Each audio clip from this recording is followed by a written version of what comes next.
उत्तर प्रदेश के हमीरपुर से एक ऐसी तस्वीर सामने आई है जो मानवता को शर्मसार करने वाली है। पहले आप इस तस्वीर को देखिए। ये एक पुल का है जिस पर एक युवक जो अपनी मां के शव को स्ट्रेचर पर ले जाते दिख रहा है। अब दूसरी तस्वीर भी उसी पुल की है जहां से इस बीजेपी विधायक की गाड़ी जा रही है। दरअसल कानपुर सागर को जोड़ने वाले NH-34 पर यमुना नदी पर बने इस पुल की मरम्मत का काम शनिवार सुबह 6 बजे से शुरू हुआ। इसके चलते पुल से वाहनों की आवाजाही 2 दिन के लिए रोक दी गई।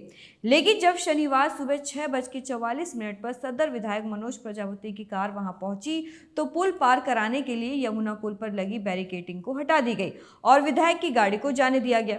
इसके 3 घंटे बाद सुबह 9:30 बजे टेढ़ा गांव निवासी बिंदा अपनी मां शिव देवी के शव को लेकर कानपुर से एम्बुलेंस में लौटे, लेकिन पुल पर तैनात पुलिस कर्मियों ने एम्बुलेंस को रोक दिया। अपनी मां के शव को पुल से ले जाने के लिए बेटों ने पुलिस कर्मियों के हाथ पैर जोड़े, काफी देर तक मिन्नतें की, लेकिन पुलिसकर्मी एम्बुलेंस को जाने के लिए राजी नहीं हुए। हालांकि पैदल जाने वालों के लिए इस पुल पर कोई भी रोक टोक नहीं थी, जिसके बाद मजबूरन बेटे ने स्ट्रेचर सहित एम्बुलेंस से शव को उतारा और करीब 1 किलोमीटर पैदल चलकर पुल पार किया। फिर उन्होंने शव को एक ऑटो में रखवाया और घर के लिए रवाना हुए। इस घटना का वीडियो जब सोशल मीडिया पर वायरल हुआ तो लोगों में आक्रोश फैल गया, जिसके बाद कांग्रेस पार्टी ने इस घटना को सोशल मीडिया एक्स पर पोस्ट करते हुए बीजेपी की आलोचना की और लिखा, दो भारत। इसके अलावा समाजवादी पार्टी ने भी इस मामले को लेकर बीजेपी पर निशाना साधा और एक्स पर पोस्ट कर लिखा कि भाजपा सरकार में जनता बेबस और मजबूर। हमीरपुर में योगी सरकार की तंत्र ने फिर मानवता को किया शर्मसार। जहां एक तरफ मरम्मत के लिए बंद यमुना पुल पर लाश वाली एम्बुलेंस को जाने से रोका, बेटे को स्ट्रेचर पर ले जाना पड़ा मां का शव। वहीं दूसरी तरफ भाजपा सरकार के विधायक की कार को उसी बंद पुल से गुजरने दिया गया। बेहद शर्मनाक, जनता जवाब देगी। वहीं इस मामले पर विधायक का भी बयान सामने आया है। उन्होंने कहा कि मेरे भाई की तबीयत ज्यादा खराब थी, उसे जिला अस्पताल हमीरपुर से कानपुर रेफर किया गया था, जिसे अपने वाहन से कानपुर ले जा रहा था। उसी समय पुल पूरी तरह से बंद नहीं किया गया था, बंद करने की तैयारी चल रही थी, तभी हमारी गाड़ी वहां से गुजरी। भाई साहब, ये खबरें आप चल रही हैं कि आपकी गाड़ी जब पुल बंद था क्रॉस हुई, क्या मामला है? सम्मानित पत्रकार बंधुओं, जैसा कि आप आज तमाम सारे प्रिंट मीडिया में और कल रात से इलेक्ट्रॉनिक मीडिया में एक समाचार चल रहा है जिसमें मेरी गाड़ी को दिखाया गया है कि पुल बंद था और पुल बंद होते समय हमारी गाड़ी वहां से निकली है, और उसी के सापेक्ष एक दूसरा भी वीडियो या एक उसमें छपा है पिक्चर जिसमें एक शव को कुछ लोग अपने हाथ में लेकर के जा रहे हैं। आप सब जानते हैं कि इस पुल में लगभग 15-20 दिन से काम चल रहा है और पुल सुबह 6 बजे बंद होता है शनिवार को, और सोमवार को सुबह 6 बजे खुलता है। इस समय क्या है कि फ्राइडे को मेरे भाई की तबीयत खराब हुई थी, वो एडमिट था। सुबह 5-5:30 बजे वहां हमीरपुर के डॉक्टर्स ने उनको रिफर किया है। मैं एग्जैक्ट 6 बजे पहुंचा हूं वहां पर, और 6 बजे पहुंचने के बाद देखा कि पुल बंद किया जा रहा था। एक तरफ से पुल खुला हुआ था और दूसरी तरफ से पुल बंद होने की स्थिति में था।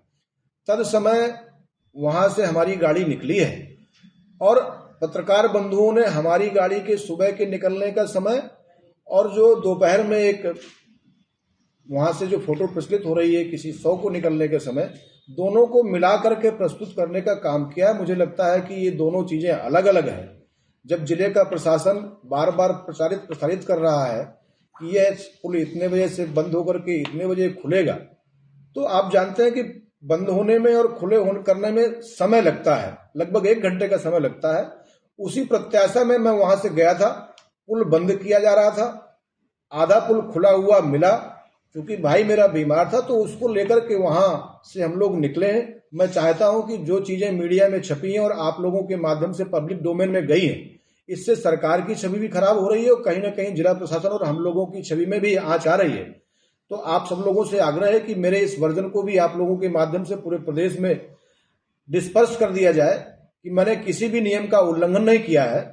पुल बंद होते समय ही मेरा वाहन वहां से निकला है, और जो दूसरी घटना वो दोपहर के आसपास की घटना है, उस घटना का संज्ञान हमें नहीं था, आप लोगों के माध्यम से ही मिला है। तो उन परिजनों से हम मिलकर के अपने संवेदनाएं व्यक्त करेंगे लेकिन इन दोनों घटनाओं को एक दूसरे के साथ जोड़ करके ना दिखाया जाए। बहुत बहुत धन्यवाद। इस घटना ने न केवल मानवता को शर्मसार किया बल्कि सत्ता और आम जनता के बीच गहरी खाई को भी उजागर किया। एक तरफ बीजेपी विधायक की गाड़ी को पुल पर आसानी से जाने दिया गया तो दूसरी तरफ एक बेटा अपनी मां के शव को स्ट्रेचर पर कंधे पर उठाकर पैदल चलने को मजबूर हुआ। विधायक कहते हैं कि वो अपने भाई को अस्पताल ले जा रहे थे, लेकिन सवाल यह है कि क्या उसका दर्द उस बेटे की तकलीफ से बड़ा था। सोशल मीडिया पर लोग गुस्से में हैं, विपक्ष बीजेपी पर हमला बोल रहा है, लेकिन अब सवाल ये उठता है कि क्या ये सिर्फ एक गलती थी या हमारे सिस्टम में ही कुछ गड़बड़ है। क्या ये दो भारत का फर्क बदल पाएगा या नहीं? आपकी क्या राय है? हमें अपनी राय कमेंट में जरूर बताएं और ऐसी खबरों के लिए देखते रहिए द मिरर।